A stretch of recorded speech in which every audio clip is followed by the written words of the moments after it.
Corea del Norte adora exhibir su poder militar. Soldados marchando con una sincronización milimétrica, misiles colosales sobre plataformas móviles, cazas cruzando los cielos en formación.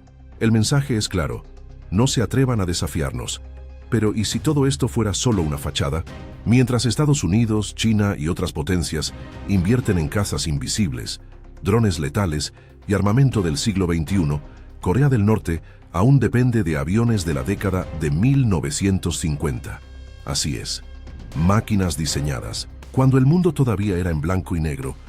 Estas aeronaves, presentadas como símbolos de fuerza, en realidad apenas podrían despegar en una guerra real. Y aún así, el régimen las vende como el escudo impenetrable de la nación. La pregunta es inevitable: ¿por qué mantener esta puesta en escena? ¿Cómo puede un país tan cerrado sostener la mentira por tanto tiempo?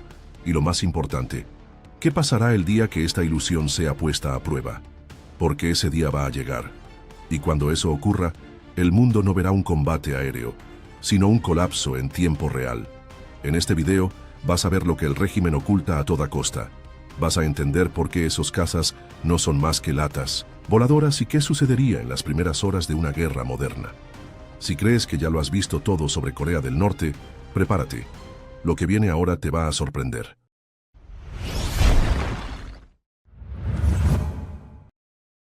Imagina encender la televisión y ver una flota de cazas sobrevolando Pyongyang, dejando un rastro de humo en el cielo y aplausos en el suelo. La imagen es poderosa. Pero ahora imagina que esos cazas son de la década de 1950. Eso es exactamente lo que está ocurriendo en Corea del Norte.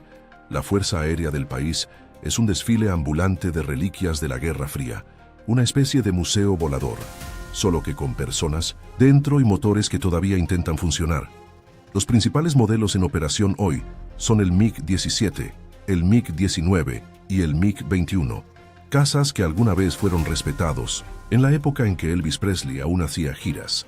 Y mientras el mundo avanza con tecnologías furtivas, radares invisibles y aviones que apenas son detectados por los sistemas enemigos, Corea del Norte sigue apostando por máquinas que difícilmente podrían mantenerse en combate con un dron moderno. ¿Quieres un ejemplo? El MiG-21, orgullo de la aviación norcoreana, fue diseñado hace más de 60 años. No posee tecnología furtiva.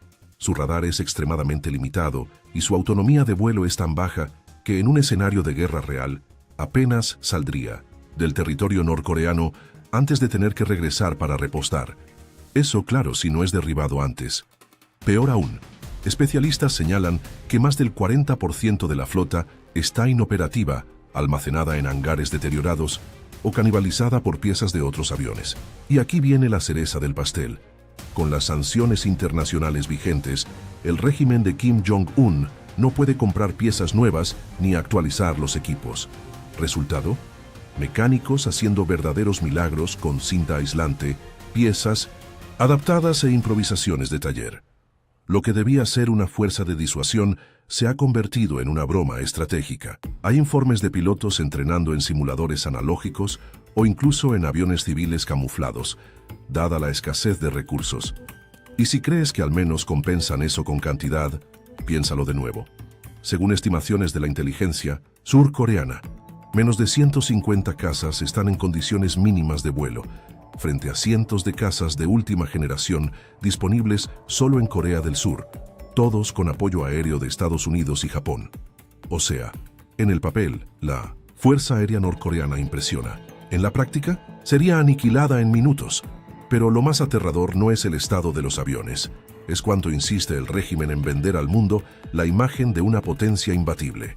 Un teatro cuidadosamente montado, un espectáculo de humo, literalmente. Sí, esta es la primera línea de defensa de Kim Jong-un. ¿Qué vendrá después? Y más importante, ¿por qué insiste el régimen en mantener esta farsa? ¿Qué están tratando de esconder detrás de esas latas voladoras? En los próximos capítulos, vas a entender cómo Corea del Norte intenta sortear esta vergüenza internacional. ¿Y qué sucedería en el momento exacto en que el primer misil moderno cruce sus cielos? Cuando las sanciones internacionales apretaron el cerco, Corea del Norte se vio ante un dilema brutal: o detenía su maquinaria de propaganda militar o comenzaba a improvisar. Y como renunciar a la puesta en escena nunca fue una opción para Kim Jong-un, la respuesta fue simple. Improvisar se convirtió en estrategia oficial. Sin acceso a piezas de repuesto, sin proveedores confiables y sin dinero para adquirir nuevas aeronaves, el régimen pasó a restaurar, adaptar e incluso reinventar tecnologías que el mundo ya había abandonado. Es como intentar competir en la Fórmula 1 con un carrito de supermercado.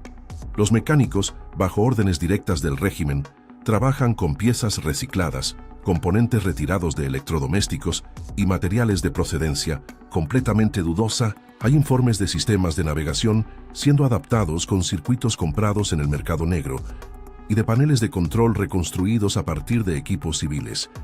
Y cuando intentaron producir sus propias aeronaves, el resultado fue aún más vergonzoso. Corea del Norte creó el Pichela 1T, un intento bizarro de dron, y otros modelos como el J-6, una copia china del MiG-19.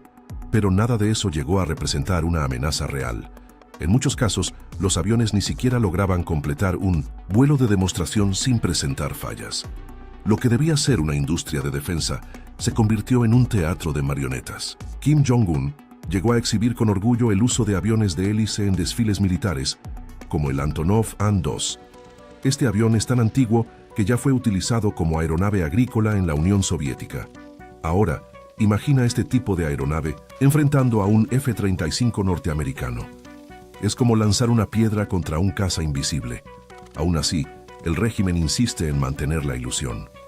Videos cuidadosamente editados muestran pilotos entrenando en formaciones sincronizadas, despegues rápidos y maniobras que impresionan a quien no conoce la realidad.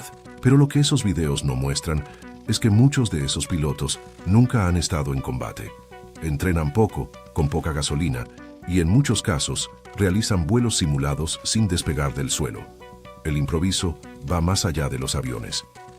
El propio sistema de comando y control aéreo es limitado. La infraestructura es precaria, con pistas de aterrizaje mal conservadas y torres de comunicación operando con equipos analógicos. Todo esto en un escenario donde hasta grupos paramilitares tienen drones más modernos que toda la Fuerza Aérea norcoreana. Y aún frente a este colapso técnico, Corea del Norte sigue vendiendo la idea de que su aviación es símbolo de fuerza. Pero ¿qué hay detrás de este teatro? El miedo a parecer débil. La aviación militar para el régimen ya no es un arma, es un instrumento psicológico, tanto para mantener a la población bajo control como para proyectar poder hacia el resto del mundo. Solo que este teatro tiene un límite. Y la pregunta inevitable es, ¿qué pasa cuando cae el telón? Si Corea del Norte tiene que entrar en combate, no habrá espacio para improvisaciones. Y es ahí cuando todo comienza a desmoronarse. Ahora vamos a ver qué sucedería realmente en el primer día de una guerra moderna contra ese arsenal oxidado. Imagina el escenario. La tensión explota en la península de Corea. Un caza norcoreano despega. La cámara del régimen lo acompaña con orgullo. La propaganda grita victoria antes incluso del primer disparo. Pero la realidad, esa no perdona. En los cielos está solo. El enemigo, una fuerza aérea moderna, equipada con radares invisibles, misiles hipersónicos y satélites de reconocimiento en tiempo real. En minutos, ese avión, que ya nació obsoleto, es detectado, rastreado y eliminado. Y lo peor, ni siquiera sabe de dónde vino el ataque. Eso es lo que ocurriría si Corea del Norte intentara enfrentarse a un país como Corea del Sur, Japón o Estados Unidos. Expertos estiman que en menos de una hora, los norcoreanos perderían el control total de su espacio aéreo. Y la razón es simple. Su aviación no tiene alcance, no tiene precisión y, lo más importante, no tiene ninguna posibilidad. Sin dominio aéreo, cualquier ejército moderno queda ciego y vulnerable. Los tanques se convierten en blancos. Las líneas de comunicación se rompen. Las bases se convierten en cráteres.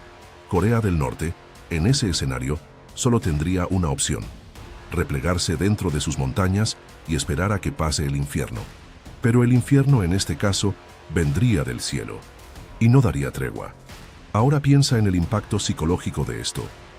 Los soldados, entrenados con manuales de la era soviética, se verían obligados a enfrentar la realidad de que sus protectores del aire fueron derribados en minutos. La población Adoctrinada desde la infancia para creer en el mito de la invencibilidad de Kim, vería los cielos tomados por aviones extranjeros. El colapso sería tanto simbólico como estratégico. Y lo más preocupante es que el régimen lo sabe. Por eso esconde tanto su aviación real. Por eso se enfoca en misiles y armas nucleares. Porque sabe que en los cielos el juego está perdido. El miedo a perder el aire es el miedo a perder el control. Pero ¿y si Corea del Norte decidiera lanzar un ataque preventivo? ¿Usar sus pocas aeronaves en una ofensiva suicida?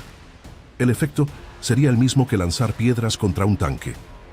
Algunos aviones podrían incluso cruzar la frontera, pero ninguno regresaría. Y el ataque solo serviría como justificación para una respuesta devastadora. Vale recordar que cualquier intento de guerra no ocurriría de forma aislada. Entra Corea del Sur, con una de las fuerzas aéreas más modernas de Asia. Entra Japón, que ya invierte fuertemente en defensa aérea. Y claro, entran los Estados Unidos, con presencia militar directa en la región. Corea del Norte estaría luchando contra un muro invisible que lo ve todo, lo escucha todo y ataca desde donde quiera. Y frente a todo esto, queda una pregunta. Si la Fuerza Aérea de Corea del Norte es inofensiva, ¿por qué el régimen sigue invirtiendo en mantenerla? La respuesta es simple, porque para el régimen no importa la eficiencia, importa la imagen, importa el miedo, importa mantener la ilusión. Pero esa ilusión tiene fecha de caducidad, y el día en que la primera bomba moderna cruce el cielo de Pyongyang será también el día en que la gran farsa voladora caerá por tierra. El telón está a punto de caer, y el mundo verá en vivo que las latas voladoras de Kim nunca fueron más que chatarra pintada con pintura de guerra. Ahora ya lo sabes, detrás de las marchas sincronizadas y de los misiles en exhibición, la Fuerza Aérea de Corea del Norte no es más que humo y óxido. Una ilusión cuidadosamente mantenida por un régimen que sabe que en el campo de batalla real no tendría la menor oportunidad. Pero si creíste que esta historia era absurda, espera a ver lo que pasó con el avión más grande del mundo, el legendario Antonov An-225 de Ucrania. Un verdadero titán de los cielos que tuvo un final trágico y simbólico. Haz clic ahora en el video que aparece en la pantalla. Te vas a sorprender. Nos vemos allí.